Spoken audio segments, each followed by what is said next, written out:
my talk is here broken up into three sections. Firstly, I'm going to give you the historical context as to how do we get here. Then we'll talk about some fundamentals in terms of why religious freedom as an idea is so important. I mean, Rick has covered things from a broad brush perspective. I'm going to zero in a little bit more. Then we'll talk about the political environment, okay, at a federal level. And then I'll hand over to our esteemed member of the Legislative Council over here to talk about what's happening at the state level. So, where we are now, I mean, everybody knows that religious freedom is an issue in the media, and it was an issue in the recent federal election. But it's actually been brewing for several years. See, this actually started back in 2017 with the legalisation of same-sex marriage. Now, at that time, okay, everybody was warned that if you're going to legalise same-sex marriage, you would need to have adequate protections for religious freedom. Whether I might use this, that's right, I'll use this. Because now, whether you voted for same-sex marriage or you didn't is not really relevant. The bottom line is that 5 million Australians voted no, okay? And they voted no on religious grounds, and most of them in ALP seats or marginal seats. So only a fool would think that you could totally ignore the concerns of 5 million people and that there wouldn't be consequences, okay? And both major parties were warned, listen, this is a problem and you need to actually do something about protecting this before you rush ahead. But unfortunately, both parties chose to ignore those warnings, and the legislation was rushed through, and the beliefs of those people were basically ignored. Okay. Then we had the Ruddock Report. Okay, that was done over the summer of 2018. It was given to the federal government, then led by Malcolm Turnbull in May. What it actually showed was that there really were holes in our religious freedom. Okay, there were a lot of assumptions, but we really didn't have robust protection, and it made 20 recommendations that I won't go through in great detail to address these issues. Now, the problem was that the Libs actually sat on it. So they got the report in May, but they did nothing. We didn't hear it. Okay, everyone's asking, where is this report? Where is this report? They sit on it. It gets leaked just before the Wentworth by-election, okay, to cause the government some problems. And, did we get, and I'm going to paraphrase and quote Mark Latham here, did we get a debate on religious freedom after the Ruddock Report? No, we got another debate on gay rights. Okay? What actually happened was that Labor then started arguing that religious schools wanted to expel gay and lesbian students. Now, there was actually no evidence that was actually happening. But that didn't stop them from making the claim, and it got a lot of hoopla in the media. And does anyone remember the Penny Wong bill? Yeah. Okay, well, that was the upshot of all that. And that was a terrible bill, okay? They said it was only about students, but when you actually read the bill, it went way beyond students, it went way beyond schools. It would have affected synagogues, it would have affected churches, it would have affected mosques, it would have affected a home Bible study, okay? Because the language of the bill was so wide-ranging. Thankfully, the bill was defeated, but what ended up happening is it raised everybody's eyebrows and it raised our antenna that this was a real issue and that something was coming. Then, approximately April of this year, we had the Israel Folau issue started in April of last year, but when he then made another comment in sort of March, April of this year, and of course he was sacked for quoting 1 Corinthians 6, 9, 10, and 11. Okay, so all he did was paraphrase those scriptures. Okay, it's not he didn't say gay's bad. He didn't say this. He didn't say I hate gay people. He basically quoted what the biggest selling book of all time, the Holy Bible, okay, said. And for that he was sacked. That was a big wake-up call for a lot of people, because a lot of people were wondering, gee, is that going to happen to me? Am I going to be the next Israel Folau? Okay, that's the sort of question that was being asked at the grassroots level. Then Labor lose the unlosable election. I mean, all the polls were saying, it was almost like the 2016 presidential election, wasn't it? Shorten was a shoo-in to win. I even heard that he'd actually packed up his stuff from his home in Maribyrnong okay, to move into the lodge, right? That's how sure they were of winning the election. Well, they lost it. And it was, and one of the key issues that the media don't like to talk about, some media do, was the religious freedom. Because you had seats like McMahon, where I was working at Chifley, have big swings against the Labor Party, okay, up to 8%.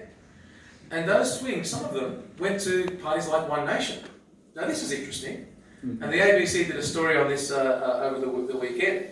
You got migrants in Fairfield and Mount Druitt voting for a party whose leader said 30 years ago that we're in danger of being swamped by Asians, and then a couple of decades ago she said we're in danger of being swamped by Muslims. Right? Now, put aside whether you agree with what she said, okay? Migrants voted for her. They voted for One Nation. Why is that? Well, I'll tell you why. Because they thought that, well, this woman and her party will do a better job of protecting our religious freedom than either of the majors. Okay, so, and I can tell you, having worked in those electorates and working with people, that was a big factor in the shift of those votes. And I'll tell you what a lot of people in the Middle East tell me. Okay, they told me that, you know what, we left that country because we were persecuted by the sword. We've now come here and now we're persecuted by the law. Okay, so we've gone from warfare to lawfare.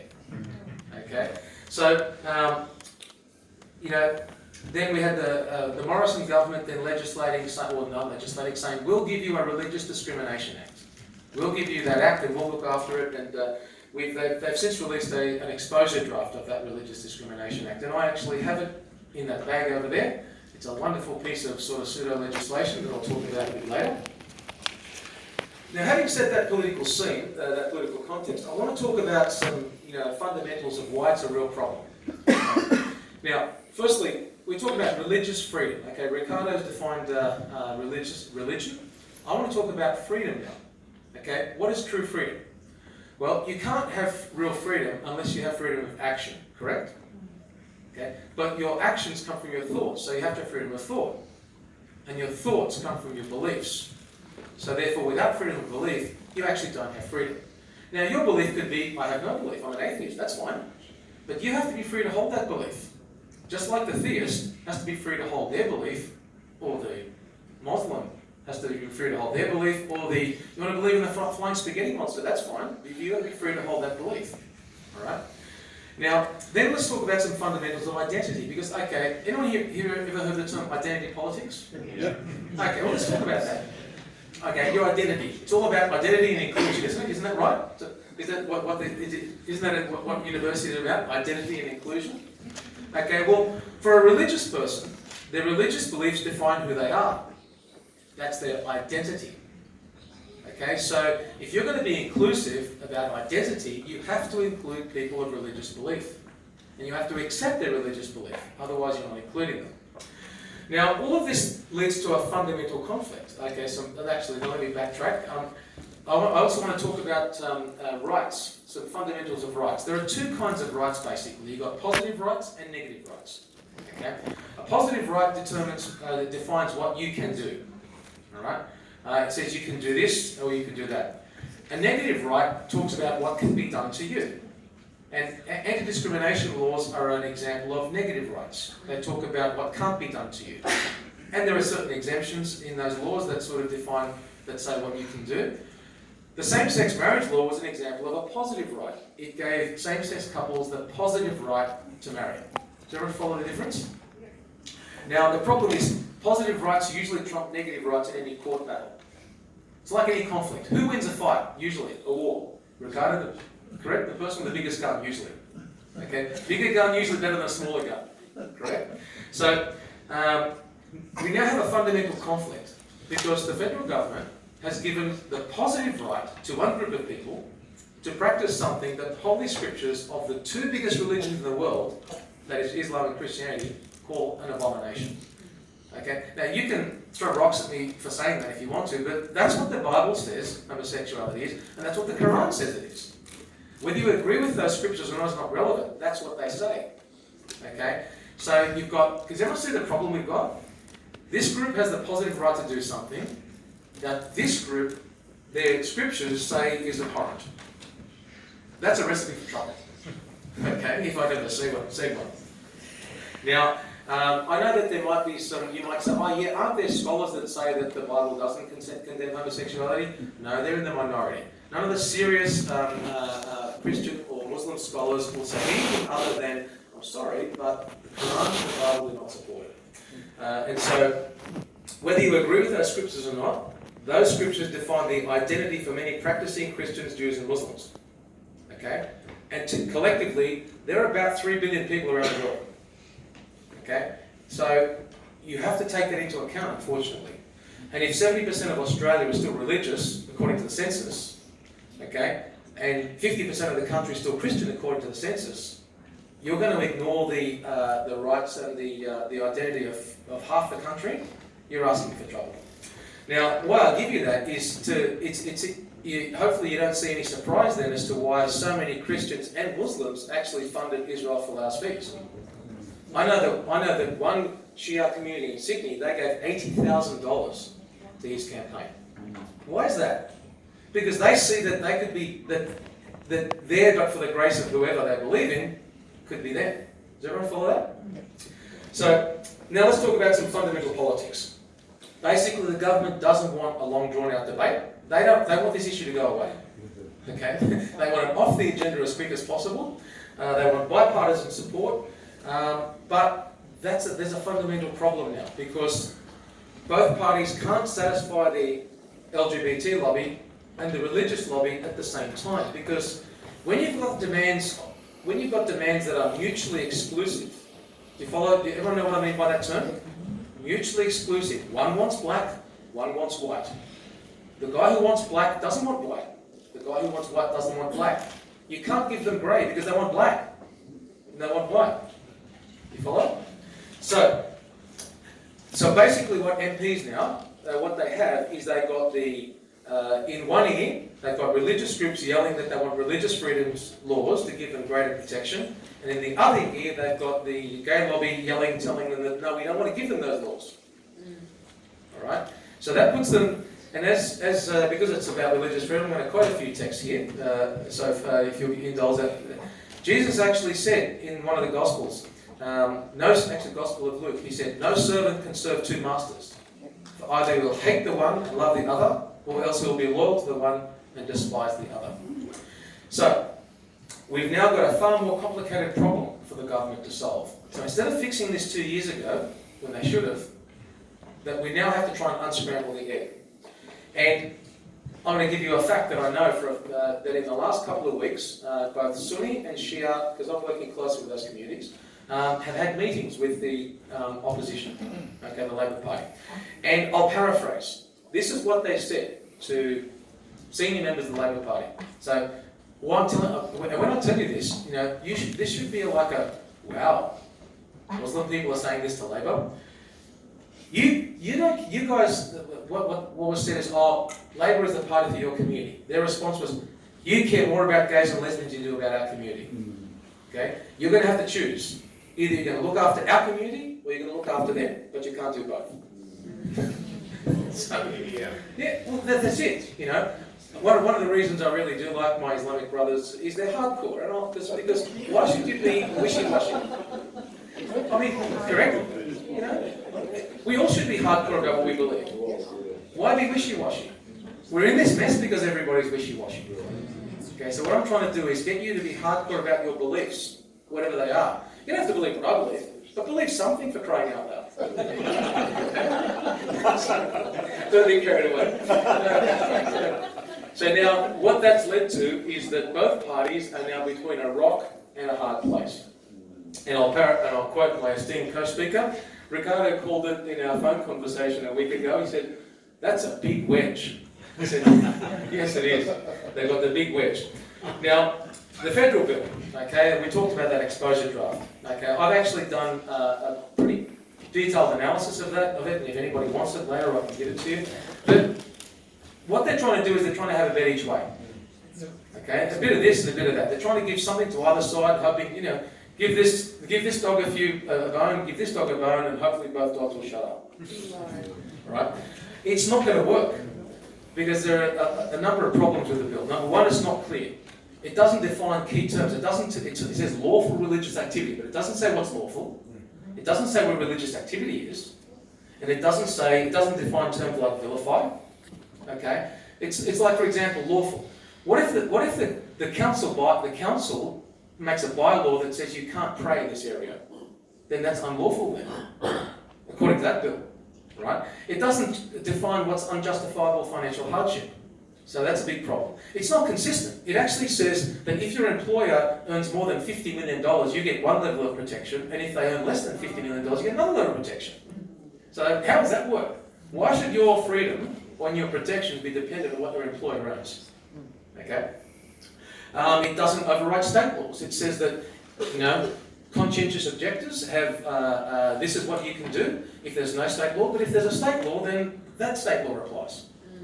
And so I'm glad I don't practice in Victoria. Because in Victoria, if someone came to me and they wanted an abortion, right, and I said, no, I'm not going to give you that, I'm legally required to refer them, even if I don't believe in it. And there's a doctor named Andrew Hobart who said he wouldn't do that, and he's been before their tribunals and authorities because of that. Okay, it's not complete. It doesn't cover things like nursing homes. It doesn't cover conscientious objections. It doesn't cover parental rights. It doesn't talk about parents who want to withdraw their children from safe schools type material. So it doesn't cover any of that. Okay, so it needs a whole lot of work, and I'm submitting that we need to take our time. Okay, we need to not rush this, because that's what got us into this mess. And anybody that's here has the opportunity to talk to a federal member, government or opposition, or in the Senate, you need to tell them, slow down. Slow down. They want to rush this through by the end of the year. We don't want that. Okay, it's too important, as Ricardo said. It's far too important to rush. So what's needed? I'll finish on this. We need a real solution. We need to do a number of things. We need to get back to the basics of a civil society and recognise that it's okay to have a healthy disagreement. Okay? It's okay for me to say, look, you're wrong, and not have your feelings hurt. Okay? We need to avoid creating a society of snowflakes. Okay? We need to recognise what is and is not discrimination. Okay? It's not discrimination for me to verbalise what my scriptures say. Okay? You can disagree with them, but I'm not discriminating against you. I'm not treating you any differently by saying that.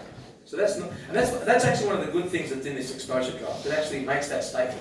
The statements of belief are not, discrimination. So, credit where credit's due. We need to recognise that while all individuals have equal value as human beings, not all ideas are equally valuable. Okay? Some ideas are fallacious, and some ideas are just stupid. Okay? And we need the freedom to call those ideas out without being dragged to courts or tribunals. Alright?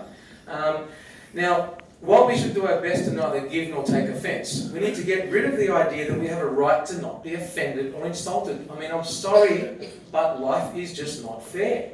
Okay? Like Malcolm Fraser said, life wasn't meant to be easy. You are going to get insulted and you're going to get offended. And you've unfortunately got to learn to gut it up and just not let that get to you. We need to help our young people especially not think about safe spaces. I mean, seriously? When I was at university, it was like you could have arguments and all that, and we could have, debates and disagreements. I grew up in punch bowl, and I'd argue with the Muslims all the time, right? We need to get back to that kind of society.